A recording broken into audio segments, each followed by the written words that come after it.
rubyiruko amateka yacu ntituyibagirwe ahubwo tuyigireho twubaka ejo hatubereye.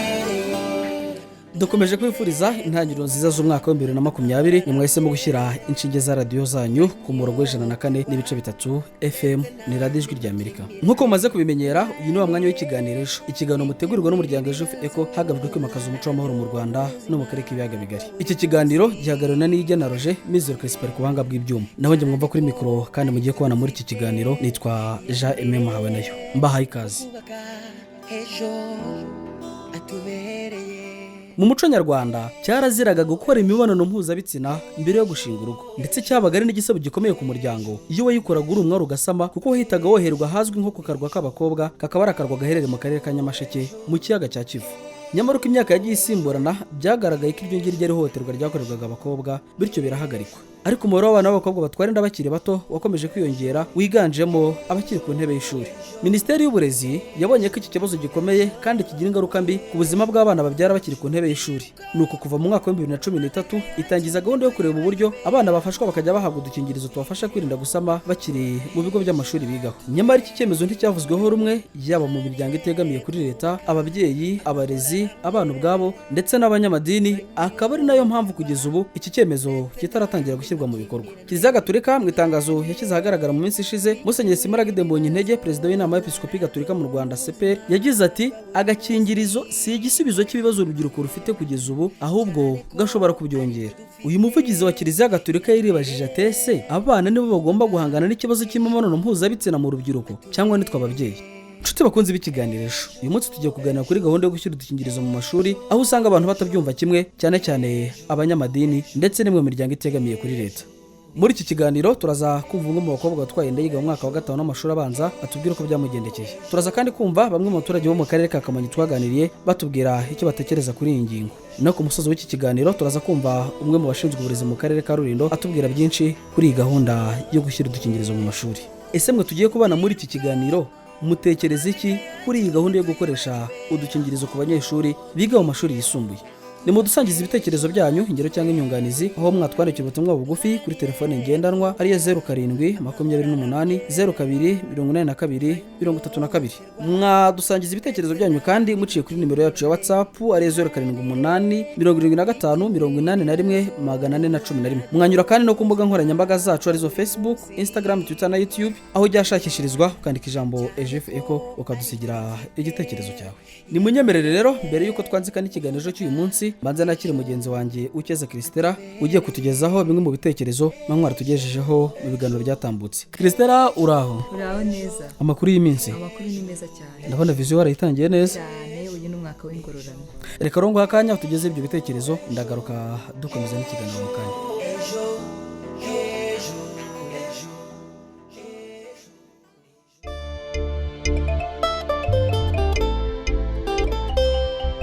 Rero bakunze b'ikiganiro mudukurikiye, nk'uko bisanzwe buri cyumweru tubagezaho ubutumwa muba mwaratugejejeho mu kiganiro Ejo. Uyu munsi wa none ubutumwa buribanda ku kiganiro cyagarukaga ku muryango, ariko twibandaga ku babyeyi bashyira igitutu ku bana babo ngo bashake. Aha twaribazaga tutese mubona ari ngombwa ko umuntu ashyirwaho igitutu kugira ngo ashake? Dore ibitekerezo mwadusangije bakunze b'ikiganiro. Kirenga Evode uherereye mu karere ka Kicukiro aravuga ko ababyeyi badakwiriye kwivanga mu myanzuro ujyanye no gushinga ingo kw'abana babo. Ati kuko hari igihe bishobora kuzabaviramo gusenya bitwaje ko ababyeyi babo babashyizeho igitutu. Karekezi Calixte uherereye mu karere ka Karongi mu butumwa bwe aravuga ko igitera ababyeyi gushyira igitutu ku bana babo biva ku kureba inyungu zabo bwite. Ati akenshi iyo bigeze mu miryango usanga impande zombi zikurura zishyira. Naho Uwase Yvette uherereye i Kanombe mu butumwa bwe aravuga ko igitera ababyeyi gushyira igitutu ku bakobwa ari uko baba bafite ubwoba ko bazagumirwa mu gihe imyaka yaba yabajyanye. Uyu ntiyatwibwiye gusa mu butumwa bwe yagize ati byambayeho ababyeyi banjye cyane cyane papa wanjye ambwira ko ngomba gushyingirwa kuko nkuze cyane. Nawe udukurikiye wagira uruhare mu kiganiro Ejo, aho wakwifashisha nimero ya telefoni igendanwa ariyo 0722 80 28 23 2. cyangwa se kuri 0785 81 41 1. Iyi nimero mwayifashisha mutwohereza n'ubutumwa kuri WhatsApp. Mushobora no kwifashisha imbuga nkoranyambaga nka Facebook na Instagram, aho mujya ashakirwa mukandikamo Ejo Youth Echo mu magambo arambuye. Dukomereze ku butumwa bw'uwambaje Maria, aho avuga ko aherereye mu karere ka Gasabo mu murenge wa Nduba. Yagize ati icyo kiganiro ni cyiza cyane. Ababyeyi bareke abana babo bifatira umwanzuro wo gushaka mu gihe bumva biteguye bihagije, kuko kubaka urugo si ugukina ikinamico. Ndagijimana Alfred uherereye mu karere ka Kayonza aravuga ko bidakwiriye ko ababyeyi bashyira igitutu ku bana. Ati kuko ntibyumvikana ukuntu umubyeyi yahatira umwana kubaka kandi atari uzamutungira urugo. Dusoza, Jean Baptiste Twagirayezu mu butumwa bwe avuga ko ababyeyi bashyira igitutu ku bana ngo bashake kugira ngo umuryango uzaguke utazacika. Ubutumwa twari dufite bwa rubu. Aime wakomeza n'ikiganiro.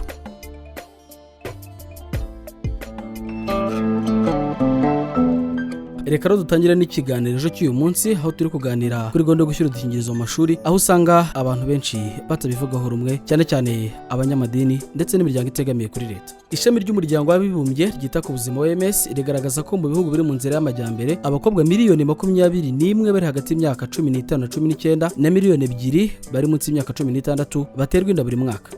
Ikigega cy'umuryango w'abibumbye cyita ku baturage UNFPA kigaragaza ko abakobwa 20 bari munsi y'imyaka 18 bo muri ibyo bihugu aribo babyara ku munsi.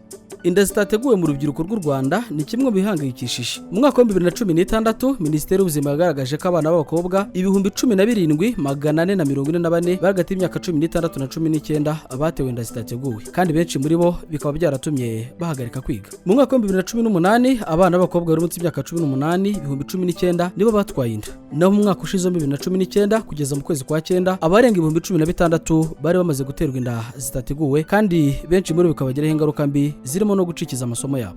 Ikitegetse Hilariya ni umwangavu watewe inda afite imyaka 16 atuye mu karere ka Musanze. Kubyara akiri umwangavu byamuviremo ingaruka zirimo no gucikiriza amasomo ye kuko yari akiri mu mashuri abanza. Aragira inama urubyiruko yo kwifata ndetse bakirinda no kugwa mu mitego y'ababashora mu busambanyi. Ni kuri mikoro mugenzi wacu ni kubaregira neza. Nyine niga mu gatanu umuntu n'umusore arambwira ngo ashaka kugira tubane, turabana, arangije arambwira ngo ajye kumusura iwabo, arangije nuko iwabo nta muntu wari uriyo aramfata. Ikitegetse Hilariya atuye mu karere ka Musanze, kuri bafite imyaka 18. Yatewe inda n'umusore afite imyaka 16. Ese byaba byaramugendekeye gute? Gukundana nyine bisanzwe, nuko yarambwiye ngo nzamubera umugore, ndamubwira ndacyari umwana mutoya. Arambwira ngo ubwo tuzabyumvikana, arangije arambwira ngo nzajye kumusura. Ngiyeyo nyine wabona bari bariyo, nuko bigenda bicya. Uwo musore mwamenyanye mute? Waravuye mu nzira ndi kugenda nawe ari kugenda, nuko aramusuhuza nanjye ndamusuhuza, abambwiye gutya. Ndamubwira nzagusubiza twongeye guhura ku gundi munsi rero, nuko tuba turamenyana.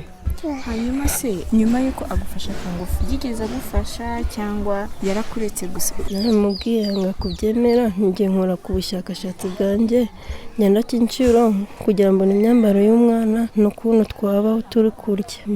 None se kuki utamujyanye mu buyobozi ko yagukoreye igihohoterwa? Ntabwo byo byanjemo. Kuva yanyangira umwana nahise mwikuramo, ntabwo mukunda. Ese bashyize udukingirizo mu mashuri byagabanya umubare w'abakobwa batwaye inda bakiri abangavu? Nyine hagiye nk'umunyeshuri umukobwa ahura n'undi w'umuhungu bakaganira, urabizi nawe abahungu, ubwo rero bakaganira bakibuka byagendeye ko kandi ubwo bagafite bagakoresha. Ubwo rero ni ukudutanga.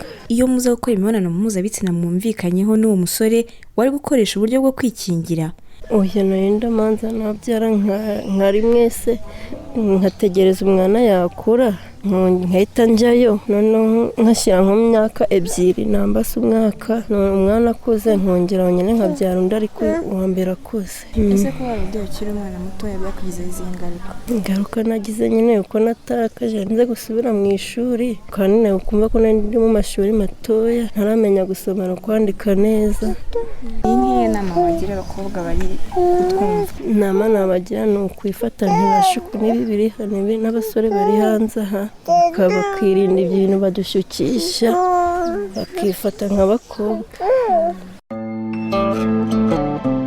Ikitegetse Hilariya ati gutwara inda byangizeho ingaruka mbi zirimo no kuva mu ishuri, atari ko wenda dukoresha agakingirizo simba naratwaye inda. Turakomeje n'ikiganiro cy'uyu munsi aho turi kuganira kuri gahunda yo gushyira udukingirizo mu mashuri yisumbuye. Mugenzi wacu David Hitimana yanyarukiye mu karere ka Kamonyi ni mu murenge wa Runda, aganira n'abaturage bahatuye biganjemo urubyiruko maze bamubwira icyo batekereza kuri iyi gahunda. Gushyira udukingirizo mu mashuri mbona bikenewe, ubwo bari barakerewe kubera urebye abana b'ubu ukareba inda zirimo guterwa mu bigo by'amashuri, usanga ari ikibazo cy'uko batinye kujya kutugura cyangwa babuze ukuntu bajya kutugura, kwa gusohoka ikigo biba bigoye. Batubaye ngiye ku ruhare rwanjye byabafasha. Usanga nubwo batatubaha mu bigo by'amashuri, usanga muri toilette tuba turimo kabirwano twavuye. Nino wandi watinye kujya kukagura niwe usanga zanda zigize, kandi usanga ko minisiteri ikibazo isigaye ifite ni uko hasigaye abanyeshuri batwita cyane. Rero mba numva byagabanyura izo nda ziza zitateganyijwe, numva ngiye bikwiye ku ruhare rwanjye. Sinzi ukuntu abandi babyumva ariko birakwiye, kubera n'ubundi batadutanga n'ubundi abanyeshuri ntago wababuza kubikora, n'ubundi barabikora. Ngiye numva byabafasha ko bajya badutanga mu bigo by'amashuri. Ego ku gitekerezo cyanjye mbona bikwiriye ko utwo dukingirizo twagaragara mu mashuri. Kubera iki? Kubera ko usanga abanyeshuri bamwe batwara inda zitateganyijwe, bityo bakabuza amahirwe yo kwiga, ugasanga kwiga birahagaze bigatuma umwana adakomeza amahirwe yo ubuzima busanzwe. No kumva gushyira udukingirizo mu mashuri bizafasha iki? Bizafasha kwirinda inda zitateganyijwe, yewe n'indwara zimwe na zimwe zigenda zigaruka mu buzima bw'abakobwa bwa buri munsi. Udukingirizo si two ngombwa, ahubwo nibafata igihe cyo kwigisha urubyiruko ku mashuri aho ari hose, babitorera abantu bagomba kwigisha urubyiruko kugira ngo rugire imyitwarire myiza, ko gushyira udukingirizo n'ubundi uzaba wamamaje gusambana, kandi gusambana ni icyaha, tujye tumenya ko ari icyaha igihe icyo ari cyo cyose. Kandi noneho icya kabiri ngira ngo no gukundana, iyo ukunda umuntu ntabwo ushobora kumusambanya. Ibyo byose rero iyo bagiye kujya gusambana ntabwo uba ukunze umuntu. Birakwiriye, ni ukuvuga ngo buriya aho kugira ngo umwana wawe babe bamutera inda cyangwa se bamwanduze n'izindi ndwara, mbona kuba badushyiramo ntacyo byaba bitwaye. Urebye ibyo ngibyo icyo bije kugabanya ni inda ziba zitateguwe cyangwa n'izo ndwara zandurira muri ibyo, ariko urebye hari ababyeyi batazabyakira neza. Numva nta kibazo rwose. Ntabwo bikwiriye kugira ngo umuntu afate udukingirizo tujye mu mashuri, kuko numva n'ubundi baba bakwirakwije ubusambanyi. Byarushaho gukwirakwiza ubusambanyi, kuko ningiye none hano nshyira agakingirizo hariya nzagafata numve yuko kurongora ari ibintu byoroshye cyane. Cyeba bukwirakwije ubusambanyi bizanye mu bintu by'amashuri rwose ntabwo byari byo. Ni nkuko wabijyana mu kiliziya, gusa wafata wakwigisha ukavuga ngo gusambana ni icyaha, warangiza ukazana udukingirizo ukatunyereka mu maso, ubwo urumva nyine wampaye gahunda yo kujya ngo mbikore. Barakoze cyane abo baturage baganira na mugenzi wacu David Hitimana, aho bamwe bagira bati nibwo buryo bwiza bwo gukumira inda ziterwa abana bakiri ku ishuri, ariko abandi nabo bati oya rwose byaba ari ugucirira ubusambanyi. Reka duseme izuru Crispin ku banga bw'ibyuma atuzamura indirimbo, turagaruka dukomeza n'ikiganiro ejo mu kanya. Uri umukobwa muri iyi myaka n'ukuri biragoye, abakubwira yuko bagukunda n'amagana ni benshi cyane rwose. Ubutumwa bugufi wakira ni 1000 nibura buri saha. Uwakirigizwe na benshi ntabwo amenya uwamusekeje, ibyo ngibyo rwose birazwi. Abanyakuri n'abanyabinyoma muri ayo magana yose, agomba guhitamo umwe azamumenya ate. Barabashuka kuba bakiri bato, baragowe bashiki bacu, baragowe bararenganye, baragowe niyo bakuze, baragowe barabakina, baragowe bakabareka, baragowe birababaje, baragowe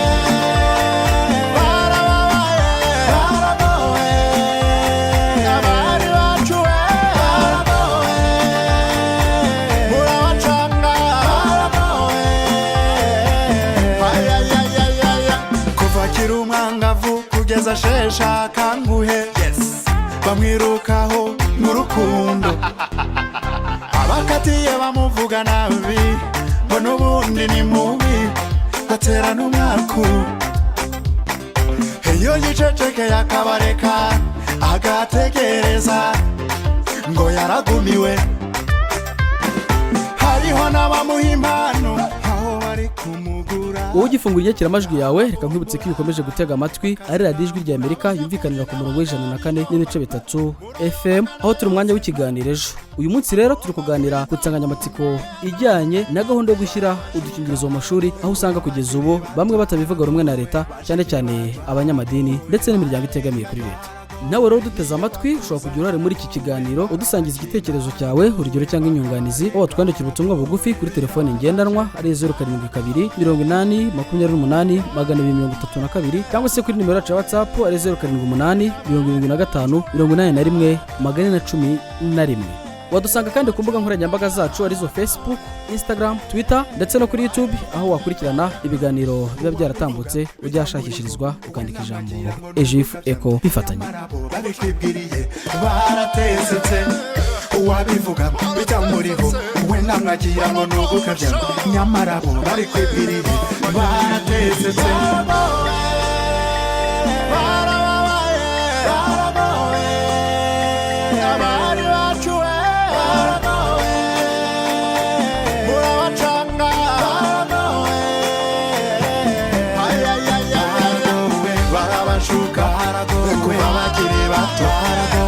bashike batwaragowe bararenganye baragowe niyo bakuze baragowe barabakina baragowe bakabarega baragowe birababaje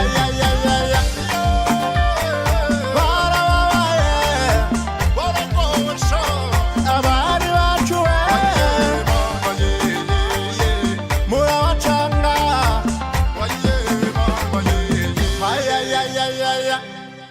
mu gihe hari bamwe bavuga ko kugira ngo umubare w'abangavu batishuri kubera gutwara inda ugabanuke, hakwiye gushyirwaho gahunda yo kurushaho no gushyira udukingirizo mu mashuri. Ntagwabira Jean Marie Vianney ushinzwe uburezi mu murenge wa Murambi wo mu karere ka Rulindo, nkamwe mu hagaragara iki kibazo, wavuga ko asanga atari yo nzira yakemura ikibazo, kuko n'ubundi mu masomo biga harimo ajyanye n'ubuzima bw'imyororokere, ko ahubwo byaba ari uburyo bwo kwigisha abana gukora ubusambanyi. Usibye ibi kandi ntabwo ngira avuga ko iki kibazo kitari mu banyeshuri, kuko usanga kenshi izo nda baziterwa n'abantu bakuru, ko ahubwo twakabaye dushyirwa ahahurira abantu benshi. Ni mu kiganiro yagiranye n'umunyamakuru w'ikiganiro ejo Isingizwe Marie Claire. tubaha ikaze. Murakoze, nitwa Ntagwungira Jean Marie Vianney, akaba ari njyewe ushinzwe uburezi mu murenge wa Murambi. Kuri gahunda rero yo gushyira udukingirizo mu bigo by'amashuri, mu by'ukuri twebwe nk'uko tubibona ahubwo ko aba ari ukubankuraja kugira ngo noneho bakore ubwo busambanyi bisanzuye. Ariko mu mibare n'ubundi dufite y'abana bagiye baterwa inda, ntabwo mu by'ukuri tubona baziterwa na bagenzi babo, kuko usanga kenshi abana b'abakobwa bashukwa n'ubundi n'abantu bo hanze kandi bakuze, kenshi twagiye tunabakurikirana bamwe bakanatoroka. Muri make rero iyo gahunda yo gushyira udukingirizo mu kigo ni imwe yaba mu ngamba, ariko ku bwacu tubona byateza ikindi kibazo gikomeye cyane. Nta nubwo dutekereza ko n'icyo kintu tukijyanye muri asambure y'ababyeyi bagitora rwose. Kubw'ibyo rero twumva twashyiraho izindi mekanizme, aho twashyizeho gahunda yitwa umugoroba w'abakobwa. Abakobwa baraganirizwa ukwabo, ndetse ubu muri iyi minsi twashyizeho n'umugoroba w'abahungu. Hari n'abarimu muri buri kigo bashinzwe buri gitsina, ku buryo tubakangurira kwirinda ubusambanyi. Ikindi twagiye dushyiraho kwapa dukangurira abana kwirinda ubusambanyi. Ese musanga iyi gahunda iramutse igejejwe mu bigo by'amashuri itaba ari uburyo bwiza bwo kwigisha abana mu gihe kwifata byabananiye bakamenya uko bakoresha ka gakingirizo? Erega n'ubundi na mbere y'uko benda dufata n'izo ngamba zo gushyira udukingirizo no mu kigo, usibye ko ku ruhande rwacu twebwe tutemeranya nabyo, n'ubundi abana hari aho babyiga mu isomo nko muri primary riba mu isomo ryitwa EST. Barabyiga uburyo bukoreshwa mu kwirinda agakoko gatera sida n'inda zitateganyijwe. Ni ukuvuga ngo n'ubundi nubwo utabimubwira ibyo ngibyo n'ubundi muri ya masomo azabibona. azabibona, no mu buzima busanzwe azabibona. Dukwiye kugenda tukajya muri community akaba aribo tubyigisha, hanyuma nka kuriya mu tubari barimo udukingirizo n'ahandi hantu hahurira abantu benshi, yewe no ku kagari bura twashyirwayo, ariko tudashyiriweho b'abana b'abakobwa cyangwa b'abahungu bakiri mu ishuri, hanyuma babandi bari hanze nabo bakaba badukoresha. Cyo tubashishikariza ni ukumenya ko akazi kabo ari ukwiga, hanyuma igihe cyazagera cyo gushinga urugo bakarushinga, n'ubukwe bwabo tukabutaha. Ariko nta na rimwe dushobora kugenda ngo tubashishikarize gukoresha udukingirizo. Muragira muti tubashishikariza kwifata, ni wa wundi wananiwe kwifata mumugira nama ki? Wananiwe kwifata icyambere byo benda nuko generaliza ntabwo twamumenya, ariko wananiwe kwifata tubakangura ko yagakoresha, ariko ntago nanone twadushyira mu kigo nka kure mu tubari biba bimeze. Mu by'ukuri tuba tubona nabyo byaba ari ibintu bigayitse, kuko twamaze kubona ko atari abanyeshuri bagenzi babo batera inda, tubona ko no hanze muri community bakwigishwa, ahubwo utwo dukingirizo tukagira ahantu dushyirwa muri community aho kugira ngo tuze mu bigo by'amashuri. Murakoze cyane. Murakoze namwe.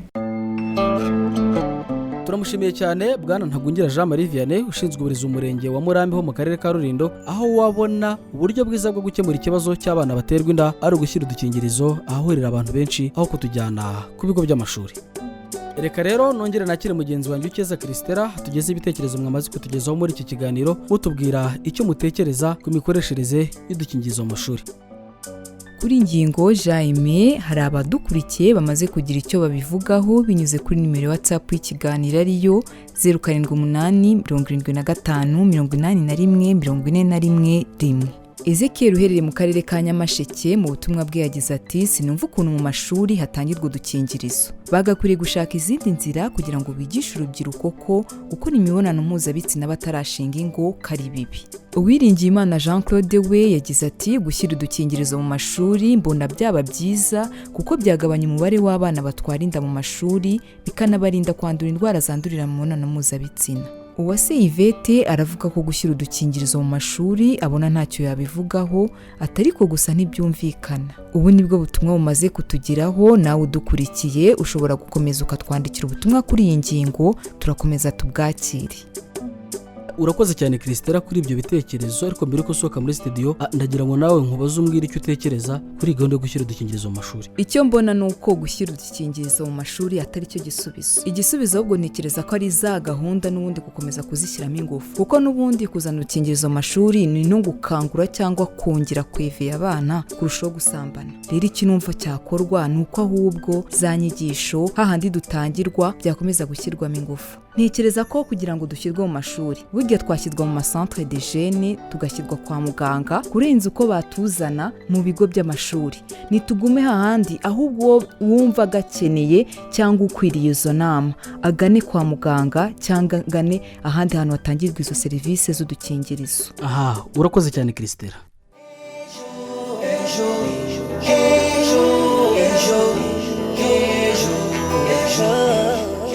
Turasingira umusozo w'ikiganiro cy'uyu munsi, ariko mbere ko tsoka muri studio reka manze nibutsa abo twatangiranye nabo tutatangiranye icyo twaganiragaho mu kiganiro cy'uyu munsi.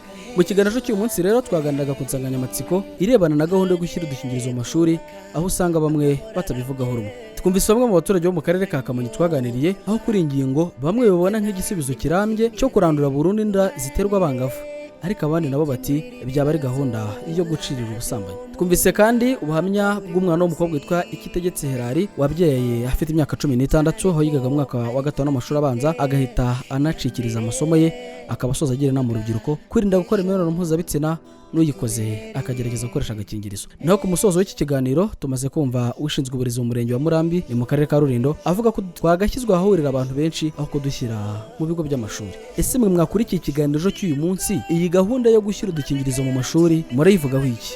Nimudusangiza ibitekerezo byanyu, ingero cyangwa inyunganizi, mutwandikira ubutumwa bugufi kuri telefone ngendanwa ariyo 0728028232 cyangwa se kuri nimero yacu ya WhatsApp ariyo 0787581411. Mwadusangiza ibitekerezo byanyu kandi munyuze ku mbuga nkoranyambaga zacu arizo Facebook, Instagram, Twitter ndetse na YouTube, aho ushobora gukurikira ikiganiro wacikanyweho wandika ijambo Jifi Echo ukadusigira igitekerezo cyawe. Mwakoze cyane kubana natwe mu kiganiro cy'uyu munsi nshimira n'itsinda rigari ry'abanyamakuru ryamfashije gutegura iki kiganiro. Iki kiganiro cyari gihagarariwe n'Igena Roger, Mizero Crispin yari kubanga bw'ibyuma. Naho njye mwumvaga kuri mikoro nitwa Jaime Muhawe nayo. Ndabifuriza amahoro y'Imana, mukomeza kunogerwa n'intangiriro nziza z'umwaka 2020 ndetse na gahunda za Radio Ijwi ry'Amerika. Ikiganiro ejo naho butaha.